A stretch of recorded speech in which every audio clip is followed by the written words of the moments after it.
Assalomu alaykum. Video darslarimiz davom etadi. Navbatdagi video darsimizni boshlaymiz. Navbatdagi video darsimiz 2023-yil 19-fevral kuni tushgan original milliy sertifikat savollari ikkinchi qism. Ya'ni sizlar bilan birgalikda birinchi misoldan 32-misolgacha bo'lgan misol masalalarni barchasini yechimlarini ko'rdik. Endi esa 33-misoldan 40-misolgacha barcha misol masalalarni eng original, eng oson, eng sodda usullarda yechimlarni ko'ramiz. Boshladik. 33, 34, 35-misol har doimgidek bilasizlar. 3 xil savol beriladi. Misolni sharti esa bitta. Ya'ni yuqorida bitta shart beriladi. O'sha shartning ichida deylik shartlar bor. Ya'ni qo'shimcha shartlar bor. Birisida deylik radiusni toping, ikkinchisida hajmni toping, sirtini toping va hokazo. Boshladik, topamiz. Gipotenuzasi 4 ildizli 2 bo'lgan to'g'ri burchakli uchburchakning to'g'ri burchagi uchidagi bisektrissasi uni ikkita teng yonli uchburchakka ajratadi. Berilgan uchburchak gipotenuza atrofida 360 gradusga aylantirildi. Pimiz taxminan 3 ga teng deb olinglar. Birinchisida, ya'ni 33-savolda hosil bo'lgan jism to'la sirtini, ikkinchisida, ya'ni 34-savolda hosil bo'lgan jismning hajmini, keyin esa hosil bo'lgan jismga ichki chizilgan shar hajmini toping degan savollar ketyapti. Xo'p. Endi biz to'g'ridan to'g'ri grafik qanaqa bo'lishini bilmaymiz. Taxminan mana shunday ko'rinishda bir uchburchak chizaylik, ya'ni to'g'ri burchakli uchburchak. To'g'ri burchakli uchburchak chizdimda va men bundan qanaqadir bir bisektrissa ajratib oldim. Bisektrissa ajratib oladigan bo'lsam, bisektrissam menga ikkita teng yonli uchburchakni ajratib berdi. Deylik, mana shunday ko'rinishda o'tsin. Ikkita teng yonli uchburchak. Xo'p. Endi bular katet bo'lgani uchun katetlar bir-biriga tengmi yoki teng emasmi hozircha bilmaymiz. O'shaning uchun teng emas deb tasavvur qilaylik. Katetlar bir-biriga teng bo'lmasa, bu yoqda katetlar asos bo'ladigan bo'lsa, mana bu ikkalasi teng yonli. Demak, bu bilan bu ham teng yonli bo'lib qolyapti. U holatda bu uchburchagimizda mediana ham hosil bo'lyapti. Ya'ni mediana chizilyapti. Mediana chiziladigan bo'lsa, ya'ni bu kesmamiz ham mediana ham bisektrissa bo'ladigan bo'lsa, misol qaranglar, chalkashtirib berilgan, ham mediana ham bisektrissa bo'ladigan bo'lsa, bu boshqacharoq ko'rinishda chiziladi. Ya'ni hop, buni tik holatda chizishim kerak. Ya'ni bu perpendikulyar tushadi unda bu. Ya'ni teng yonli uchburchak bo'ladi. Hozir buni isbotlab beraman. Xo'p, qaranglar, mana bu tik tushadi, chunki ham mediana ham bisektrissa bir vaqtning o'zida ikkita vazifani bajargani uchun bu perpendikulyar bo'lib tushishga ham majbur. Ham mediana, ham bisektrissa, ham balandlik bo'ladi. MLH. Xo'p, MLH hammasi menimcha tushunarli bo'ldi. Endi M deb tasavvur qilib turaylik hozircha. U holda mana bu ham M ga teng, bu ham M ga teng va bular teng bo'lyapti. Va yana mana bu yerdagi burchagimiz ham 45 gradus bo'ladi. Mana bu yerdagi burchagimiz ham 45 gradus bo'ladi. Va bizda M menimcha berilgan. 2M deganimiz 4 ildizda 2 ga teng. Ya'ni gipotenuzamiz 4 ildizda 2 ga teng. Bu yerdan M 2 ildizda 2 ekanligini topsangiz bo'ladi. Unda mana bu 4 ga teng, mana bu yana 4 ga teng va bu demak uchburchakni gipotenuza atrofida aylantirishdan hosil bo'lgan jism haqida gaplashamiz. Xo'p, endi M ni topdik. Endi qiladigan ishimiz chizmani chizish. Ya'ni buni gipotenuza atrofida aylantirishimiz kerak. Qanday ko'rinishga ega bo'ladi? Boshladik. Xo'p, bu chizmani chizishimiz uchun bizga kerak bo'ladi mana shunday ko'rinishda. Xo'p, gipotenuzani chizib olaman. Bu yoqqa katetlar. Mana bu tomonga ham katet, bu tomonga ham demak katet. Keyin bu yoqqa ham katet. Xo'p, endi to'g'rilab olamiz.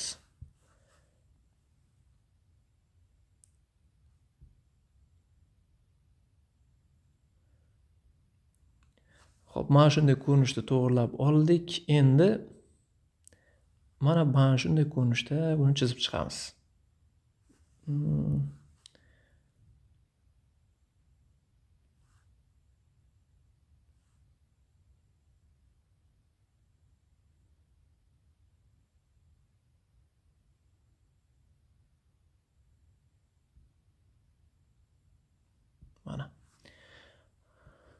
Xo'p, mana demak aylantirishdan hosil bo'lgan jismni chizib bo'ldik.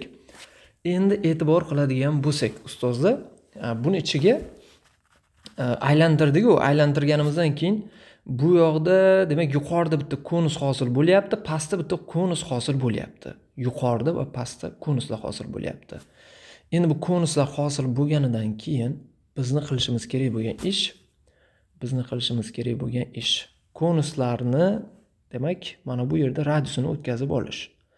Radiuslarni o'tkazib oladigan bo'lsam, mana bu radiusimiz bizda m vazifasini, ya'ni m radius vazifasini bajaradi. Mana bu m haqida gaplashyapmiz.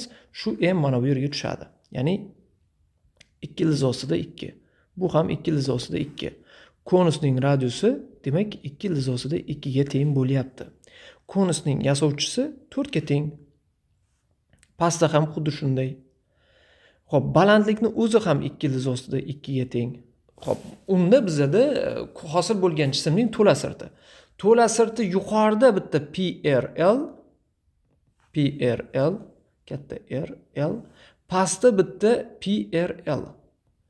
Ikkita PRL bu konusning to'la sirtini hisoblaydi. Konusning to'la sirti S to'la teng bo'ladi. Endi buni konus deyishimiz ham bir noto'g'riroq ustozlar. O'zi aslida chunki ikkita konusni yopishtiryapmiz. Bitta bo'lganda konus desak bo'lardi, lekin ikkita konusni yopishtiryapmiz. Asosi yo'q bu yerda. Asosi yo'q bo'lgani uchun boshqacharoq shakl, ya'ni yuqorida va pastda konus hosil bo'lyapti va konusning faqat yon sirti, yuqoridagi va pastdagi konuslarning yon sirtlarini yig'indisini qo'shamiz. 2PRL bo'ladi. 2PRL.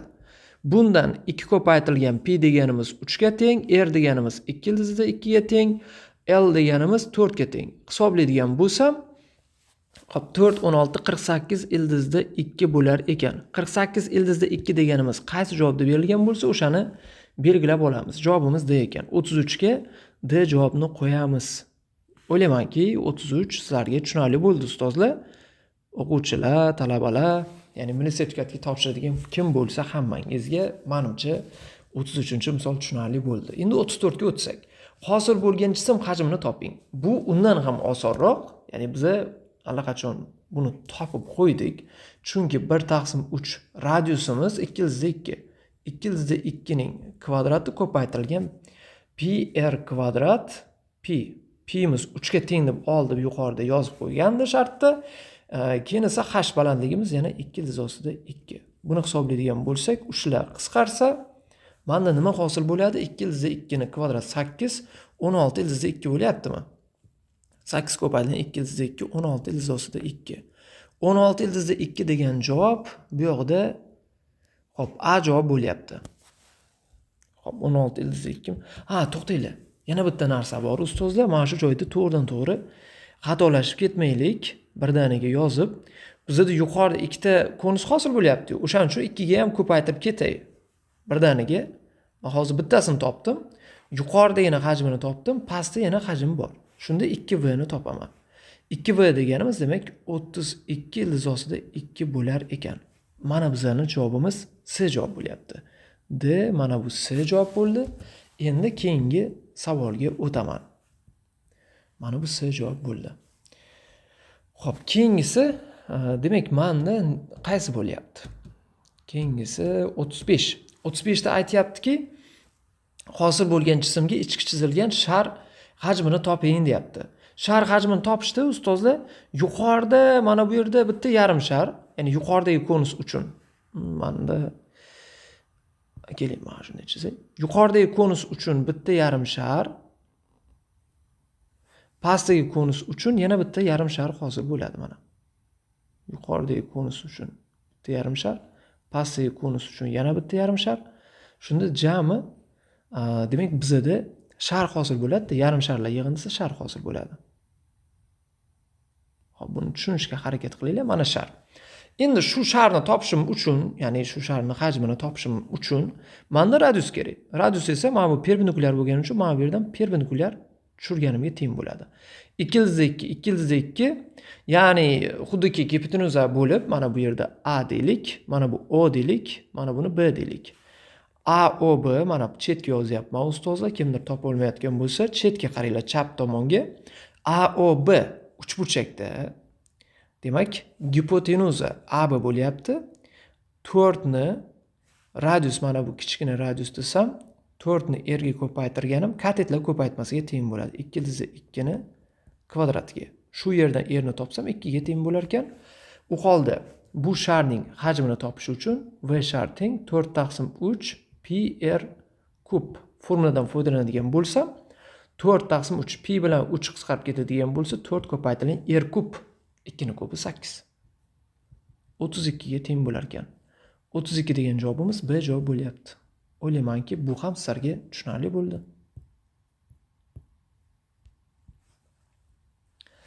33, 34 va 35 misollarni men demak o'ylaymanki sizlarga tushuntira oldim va buning uchun bizda roppa-rosa 10 daqiqa vaqt ketdi. 36-misolga o'tdik. Xo'p, men tushuntirish uchun ko'proq gapirayotgan bo'lsam, albatta uzr so'rayman ustozlar. Tushuntirish uchun ko'proq gapirishga majburmiz. O'qituvchi xalqini deylik, asosiy muammosi shunda. Ko'proq gapiramiz. Boshqa ilojimiz yo'q. Chunki tushuntirishimiz kerak, o'quvchilarimizni ko'nglidan joy olishimiz kerak. Xo'p, ketdik 36-misolga. 36-misolni ishlash juda ham oson. Men buni avval deylik offline kursimda ham, online kursimda ham juda ham ko'p o'tganman bu tipa savollarni. Qaranglar, bu belgilash orqali keladigan savol. Agarda birinchisini A deb belgilasangiz, ikkinchisini B deb belgilasangiz, uchinchisi A plus B ni o'zi bo'ladi mana. Qavsni ichiga e'tibor qilinglar. Qavsni ichini aytyapman. Qavsni ichini birinchisini A desanglar, ikkinchisini B desanglar, uchinchisi A plus B bo'ladi. Shunda A kub plus e'tibor qiling. A kub plus B kub teng bo'ladi A plus B ni qavs kubi. Ya'ni A kub plus B kub teng bo'lar ekan A kub plus B kub plus 3AB A plus B.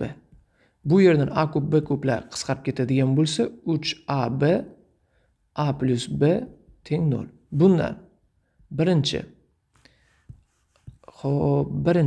A teng 0, ikkinchi B teng 0, uchinchi A plus B teng 0 bo'lar ekan. Xo'p, bular tushunarli bo'ldi.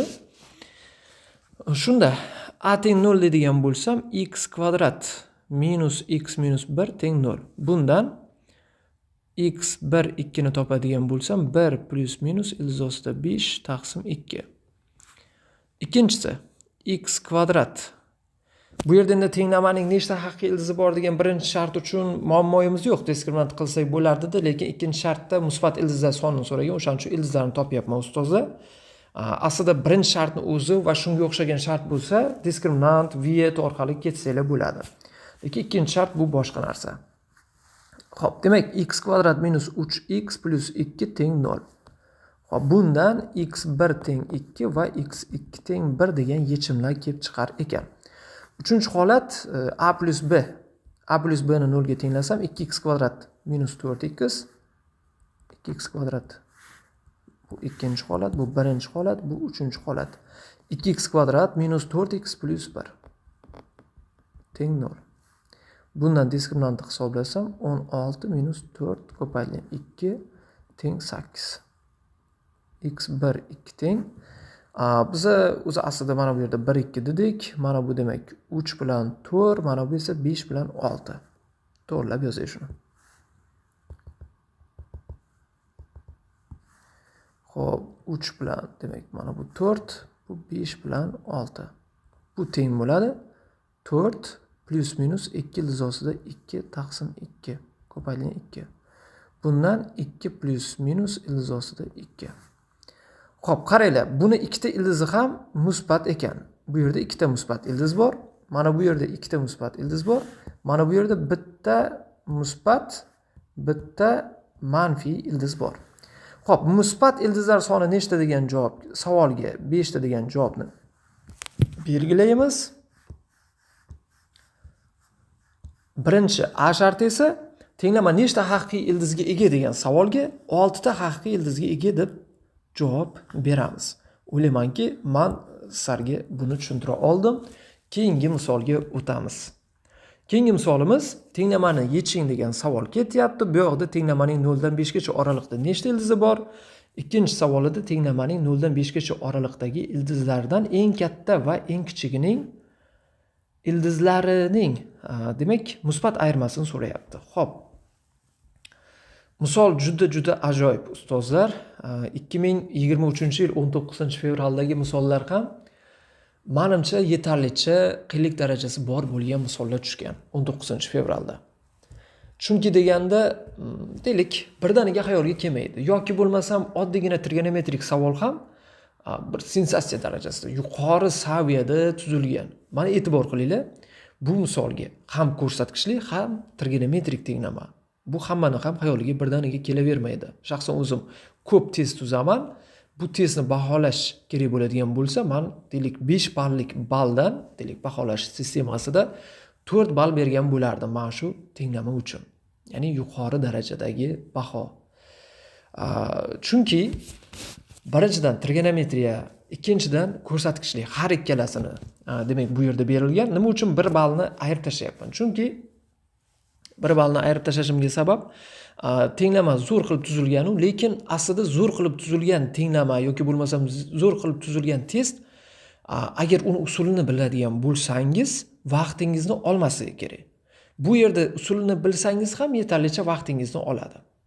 Ya'ni bu yerda hisob-kitoblar yetarlicha vaqtingizni oladi. O'shaning uchun 1 ballni chegirma qilamiz. Xo'p, 2 ni ko'paytirib yuborsam, mana e'tibor qilinglar. 2 ni ko'paytirib yuborsam mana bunda 2 sinus 2 ning darajasida x minus 2, kosinus 2 ning darajasida x minus 2. Buni har ikkala tomonni 2 ga bo'lib yubordim. Shunda menda nima hosil bo'ladi? Sinus 2 ning darajasida x taqsim pastdagi formulani beradi. Sinus 2 ning darajasida x minus 2 ko'paytirilgan 2. Yoki bo'lmasam shuni birdaniga x minus 1 darajasida yozsam bo'ladi. Bu yoqda esa ildizi 3. Endi har ikkala tomonni yana qaytadan 2 ga bo'laman va yana formulaga kelish uchun pastini kosinus 2 ning darajasida x minus 1 ga, yuqorisini ham kosinus 2 ning darajasida x minus 1 ga ko'paytiraman. U holatda menda nima hosil bo'ladi? Pasti e'tibor qilinglar, yana qaytadan sinusga keladi. Sinus 2 ning darajasida x ko'paytirilgan kosinus 2 ning darajasida x minus 1 taqsimda sinus 2 ning darajasida x. Bu teng bo'lar ekan ildizda 3 taqsim 2. Qaranglar, men bu ikkalasini yana qisqartirib yuborishga haqqim bor. Chunki ular hech qachon nolga teng emas. Deylik, nolga teng bo'lgan holatda ham bu mahrajda unaqa ko'rinishda berilmas edi. Xo'p, buni qisqartirib yubordik va bizda nima hosil bo'ldi? Bizda hosil bo'ldiki, kosinus 2 ning darajasida x minus 1 teng ildizda 3 taqsim 2. Bundan albatta kosinusni topsam bo'ladi. Kosinusimiz qachon ildizda 3 taqsim 2 ga teng bo'ladi? Pi taqsim 6 da. Demak, 2 ning darajasida x minus 1 teng bo'ladi. Plus minus pi taqsim 6 plus 2 pi k. Xo'p, tenglamani har ikkala tomonni 2 ga ko'paytirib yuboraman, chunki 2 ning darajasida x minus 1 bo'lyapti bu yoqda. Shunda 2 ning darajasida x teng bo'ladi. Plus minus pi taqsim 3 plus 4 pi k. Mana biz yechimni qildik. X ni topadigan bo'lsak, logaritmni argumentida ko'p narsalar hosil bo'lib ketadi. Ya'ni misolimiz qiyinlashadi. Keling, oraliqni o'zgartiraylik. Oraliq aslida x ga bag'ishlangan bu 0 dan ximiz 5 gacha. Ximiz 0 dan 5 gacha bo'ladigan bo'lsa, 2 ning darajasida x nimadan nimagacha bo'ladi? X ning o'rniga eng kichkinasi bilan 0 ni qo'ysam 1, eng kattasi bilan 5 ni qo'ysam 32. Ya'ni 2 ning darajasida ximiz 1 dan 32 gacha bo'lar ekan. Juda ham ajoyib. Ketdik, endi o'rniga yuborib qo'yamiz ustozlar. Hop. Demak, 2 ning darajasida ximiz nimadan? 1 dan 32 gacha bo'lishi kerak ekan.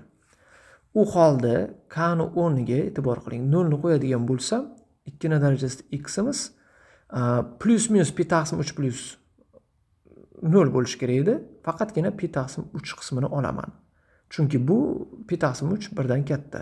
Boyagi 1 dan 32 gacha bo'lgan oraliqqa kiradi demoqchiman. Bu kiradi.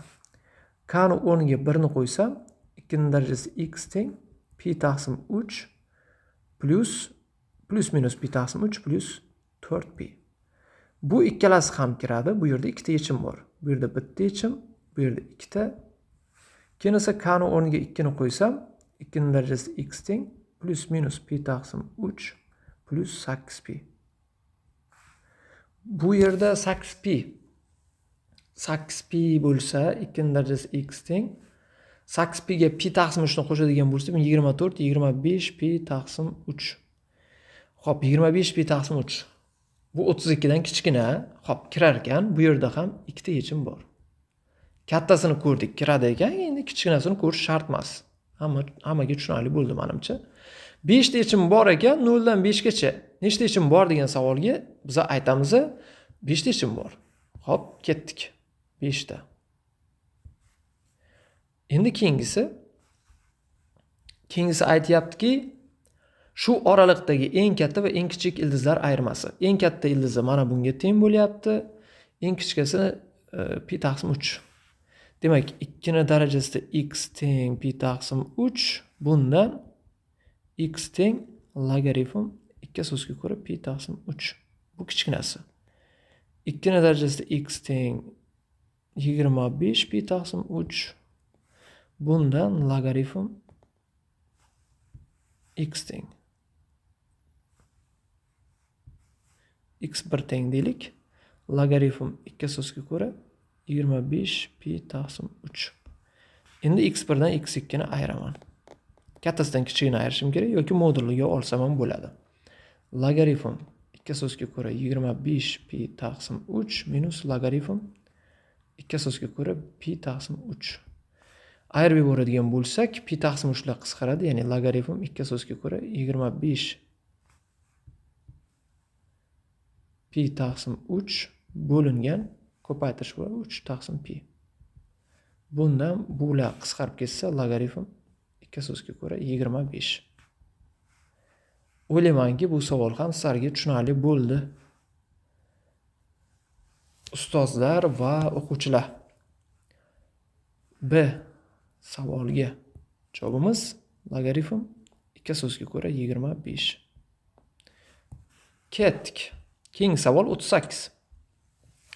Hosila funksiya grafigi parabola bo'lsa, hosilasini grafigi parabola bo'lsa, 2, 7, 4, 3, 6, -9 nuqtalardan o'tishi ma'lum bo'lsa, funksiyani, ya'ni gx funksiyaning grafigining x0 teng -2 nuqtasidagi o'tkazilgan urinmaning burchak koeffitsiyenti. Bu degani j dan bir marta hosila -2 degani. Buni topishimiz kerak. Uning uchun j'(x) o'zi zotan berilgan, o'shani topadigan bo'lsak, uni topgan bo'lamiz. Keyingisi aytadi, funksiyaning statsionar nuqtalar yig'indisini toping. Bu nima degani? Hosila ol 0 ga tengla va o'sha nuqtalarni, ya'ni 0 ga aylantiruvchi barcha nuqtalarni ol degani. U ekstremum bo'ladimi, bo'lmaydimi, qiziq emas. Agar kimlardadir shu ekstremum nuqtalar bilan statsionar nuqtalar orasidagi farq nimada ekanligi, bu qanday farqi bor ekanligini deylik, kimlardadir muammo bo'ladigan bo'lsa, o'sha joylarini bilmaydigan bo'lsa, albatta bizni 11-sinf darsidagi yechimlarimiz bor YouTube kanalida. O'shani bir qator ko'rib chiqinglar va albatta guruhimizda ham bor. Bu attestatsiya guruhimizda Telegramdan ko'rsangiz ham bo'ladi, YouTubedan ko'rsangiz ham bo'ladi. Endi kimlardadir Telegram deylik doimiy besplatno bo'ladi yoki kimlardadir YouTube doimiy deylik o'sha qanaqadir interneti cheksiz bo'ladi. Xohlagan platformangizda ko'rsangiz bo'ladi. Bular bor.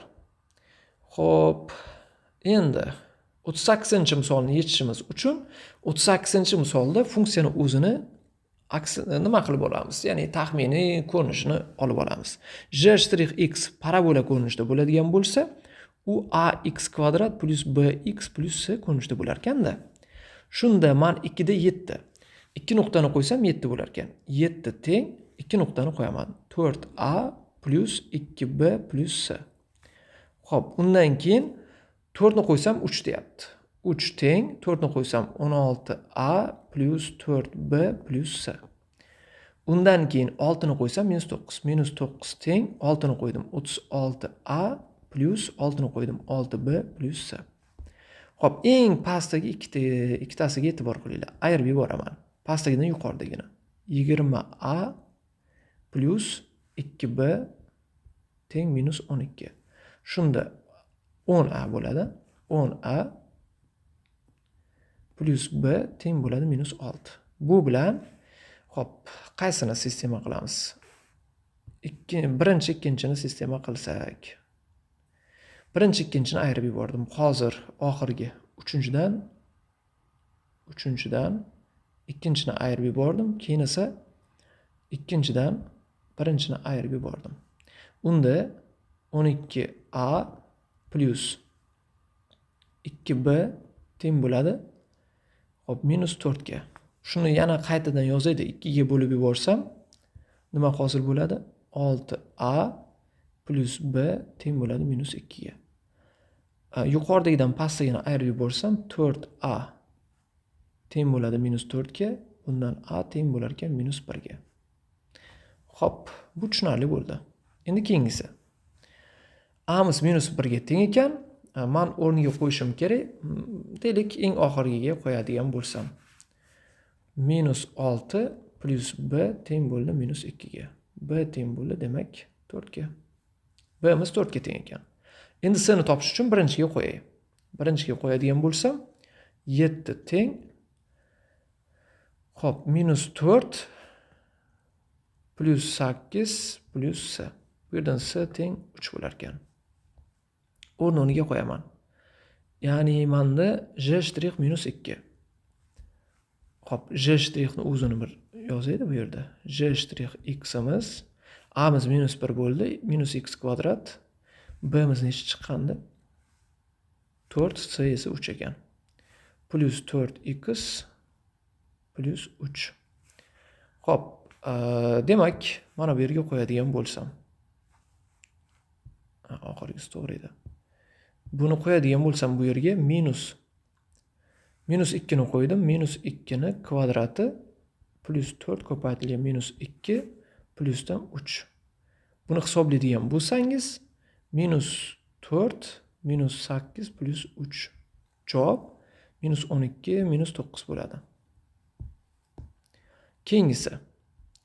Hosila olganim bor-ku, minus x kvadrat plus 4x plus 3 teng 0.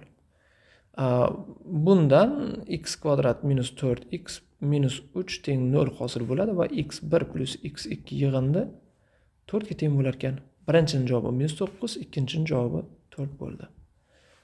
Xo'p, bu nechinchi misol edi? 38-misol.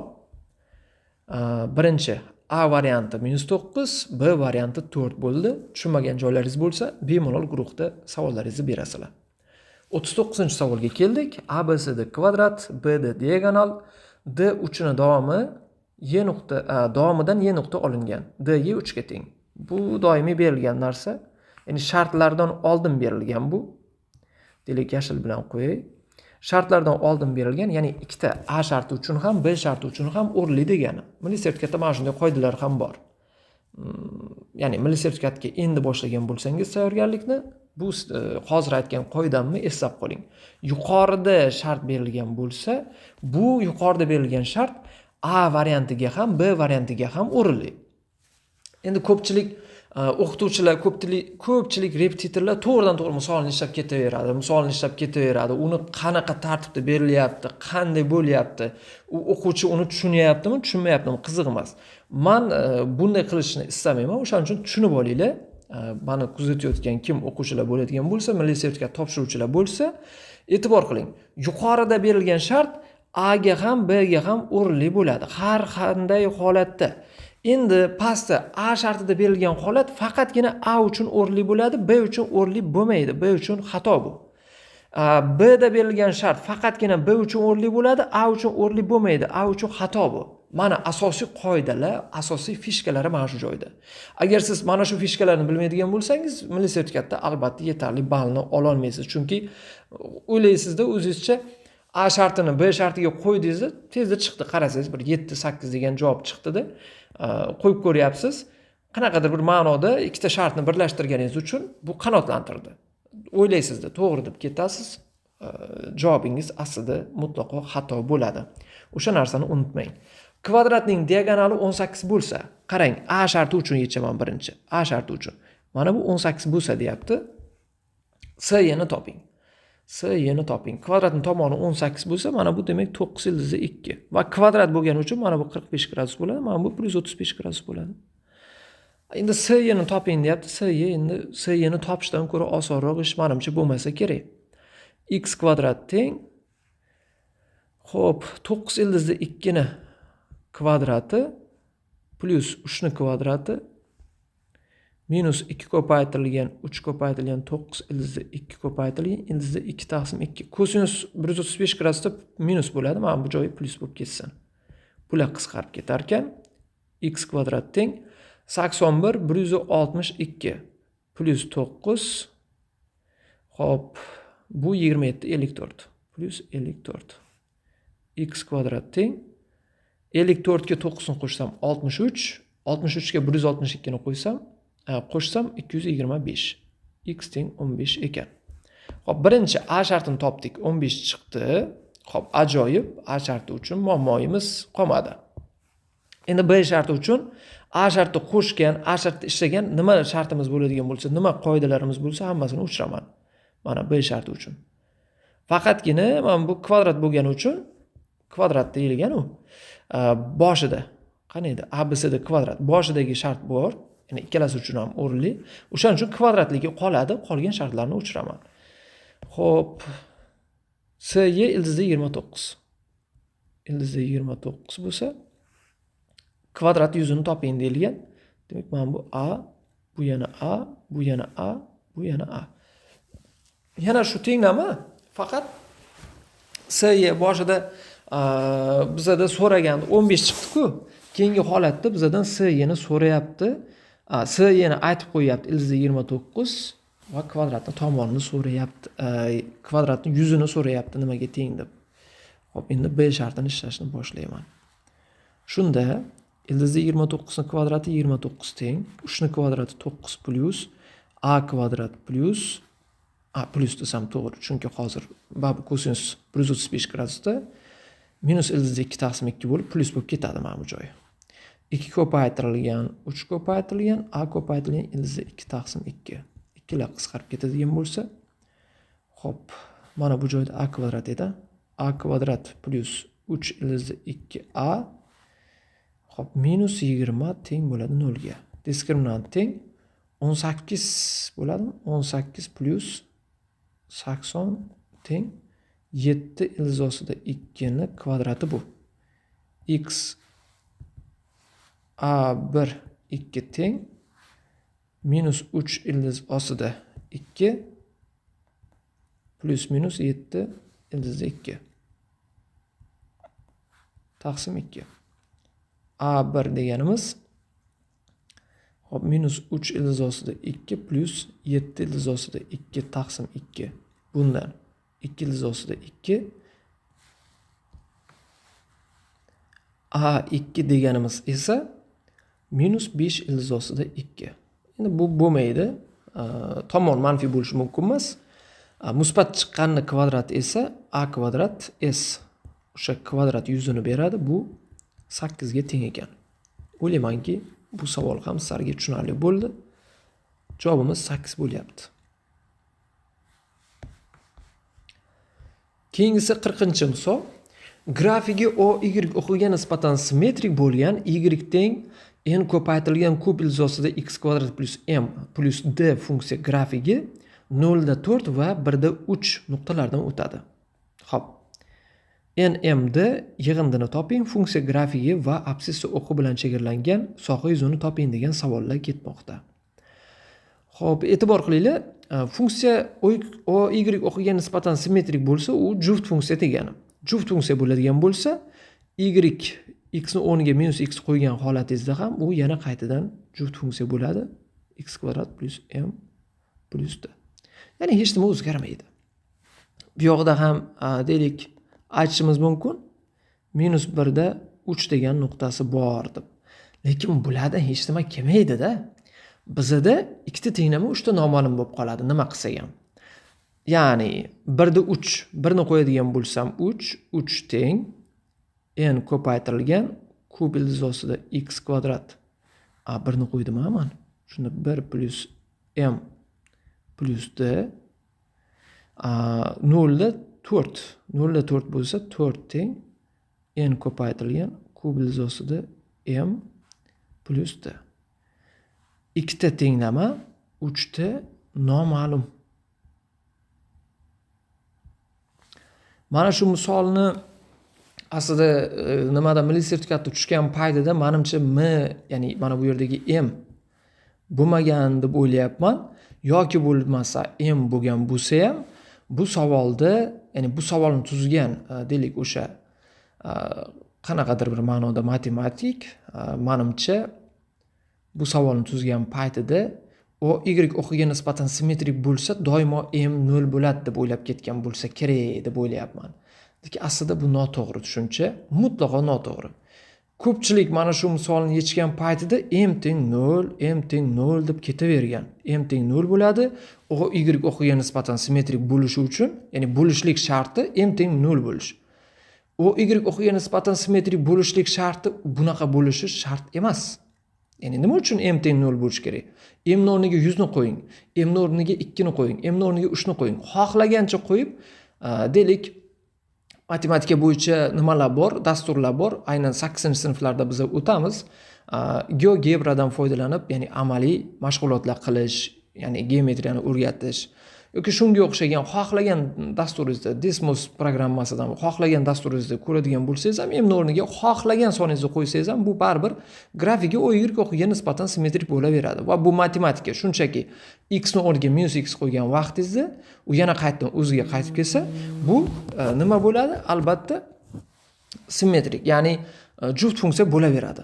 Buni mutlaqo m ga aloqasi yo'q. Demak, biz o'zimizdan o'zimiz m ni 0 deb olib keta olmaymiz.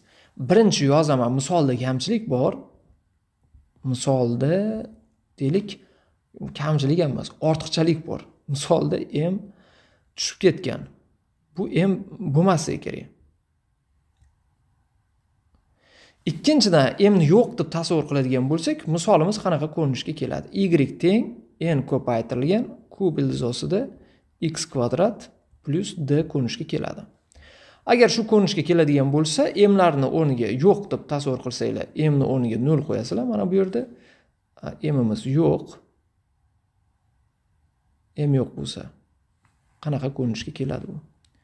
Kub ildiz ostida 1. M yo'q bo'ladigan bo'lsa, kub ildiz ostida 0. Xo'p, shunday bo'ladigan bo'lsa, d deganimiz 4 ga teng ekan, m deganimiz yo'q. M deganimiz yo'q bo'lsa, mayli, 0 deb tasavvur qilaylik. Aslida esa 0 deb aytishimiz biroz noto'g'ri narsa, chunki m ni o'rniga xohlagan son qo'yishimiz mumkin edi. Nima uchun aynan 0 ni tanlayapmiz? Ya'ni birinchi shart n ni d ni o'rniga biron-bir sonlarni qo'ygan vaqtimizda m ni ixtiyoriy qo'yishimiz mumkin bo'lib qoladi. Agar m ni o'rniga m'imiz yo'q bo'lsa, n plus d ni toping degan shart bo'lib qoladi bu. N plus d ni toping. Shunda n plus d ni topadigan bo'lsak, m ni mutlaq olib tashlaylik-da. Ya'ni o'quvchilarimiz chalg'ib qolmasin.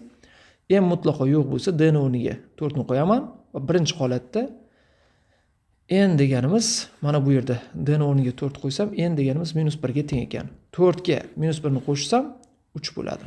Javobimiz 3. Keyingisi B holati, funksiya grafigi va absissalar o'qi bilan chegaralangan soha yuzini toping. Xo'p, e'tibor qilinglar, mana shu joydagi soha yuzini so'rayapti. Bu nuqtamiz 0. Bu nuqtamiz esa nima? Endi bilmaymiz-da uni. Y teng n'imiz -1 minus kub ildiz ostida x kvadrat plus 4. Bu yoqqa o'tsa, y'imiz 0 bo'lsa, ya'ni 0 teng minus kub ildiz ostida x kvadrat plus 4. Bu yoqqa o'tdi. Kub ildiz ostida x kvadrat teng bo'lsin 4 ga. Kvadrat ildiz olib yuborsam, kub ildiz ostida x teng bo'ladi 2 ga. Bu yerdan x teng bo'ladi plus minus 2 ga aslida bu. X'imiz teng bo'ladi shunda plus minus 8 ga.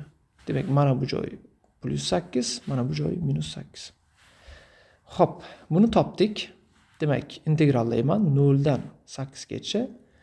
Yuqorida funksiyamiz minus kub ildiz ostida x kvadrat